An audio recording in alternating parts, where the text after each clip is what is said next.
This is the Voice of Land on the Big Play Network with your hosts, Kevin Arnold and Jay Banky. I mean, dude, we lost Landry, and I mean, this show loves Landry, and he's never been the same this whole season. You lost Kareem Hunt, who is a massive spark plug in there. You got Odell, who wants to quit the whole season. Then we had to get rid of him. And Baker. Well, he kept your season alive today, though. He kept your season alive. Yeah, I mean, he did good there because he wanted to for play like 2 there. minutes. He was not giving effort here. I don't care what anyone says, because the guy was dropping passes, wasn't running routes, wasn't focused. If you don't want to be somewhere, you can't be your best. I don't blame him. Whatever. It's not a big deal. I'm not mad at him. You got Baker, who has made bad decisions. Don't get me wrong, but I don't care what anyone says. You can pinpoint his season getting derailed from that tackle. Like, he was one of the best quarterbacks in the league before that happened. Like, he was throwing like 70% accuracy or something. Like, he was playing really, really good. Got hurt, boom, all of a sudden he wasn't that great. And everyone wants to get rid of him. Well, here to tell you guys, he's coming back next year. And that'll be the year that he has to prove himself. Yeah. But you're right. I mean, you're right. They did blow so many opportunities. With all that, they could have overcame all that, rolled into this postseason saying we overcame all that stuff, and now we're stronger than ever. But too many times they fell short, and now they're going to be sitting at home watching everybody else play in the playoffs. And remember talking last year, and just even you and I through Twitter, conversations when we got together about how like this team overcame so much adversity and it was building a culture. Where is that culture this year?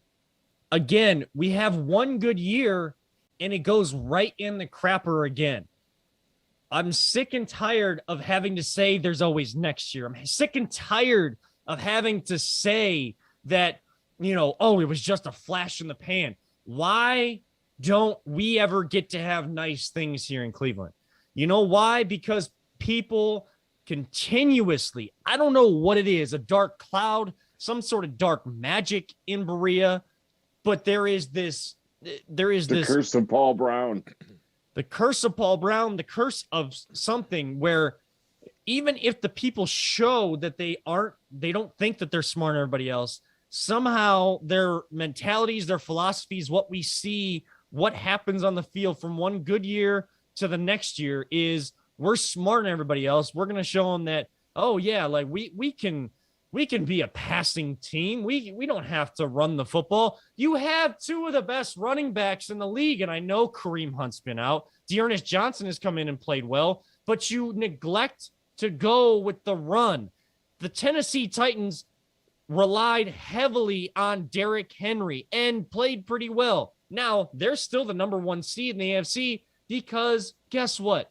They established a culture and kept a culture. So people that step in when guys step out don't have some sort of ego or don't have any sort of sense of, I don't know what I'm doing out here on the field or what my role actually is.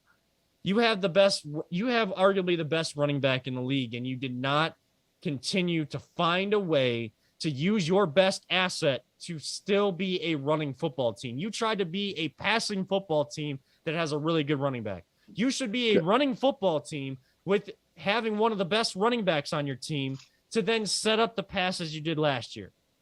And whatever Baker was able to do once he went for that stupid ass tackle in week 2 and cost himself his shoulder, albeit non-throwing, Alex Van Pelt this week, finally, with 2 weeks to go, is saying that, yeah, the harness has hindered Baker Mayfield. Well, we can tell it's hindered him, but you shouldn't be throwing a ball so bad that now you're pressed into duty to try to even make a tackle so a guy doesn't run it back on you all the way down the field. But you're playing stupid. Everybody has played stupid at some point this year. Even the defense has played stupid at some point this year. I'm not calling for anybody to be fired. No, that's not what this is. This is a lost season of missed opportunities, and when is enough? I'm done with the jokes. I'm done with the stupid 0-16 parades.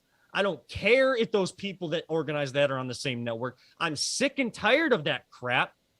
I want good football and not have to worry about who stupid ass person is saying in the media about our city and about this team again. I don't want to have these stupid arguments and fans that have arguments back and forth about, well, Baker hasn't had this and Baker hasn't had that. Guess what? Baker's sucked. The Browns have sucked. And it's not just good enough because we have a quarterback that keeps us away from being 0-16.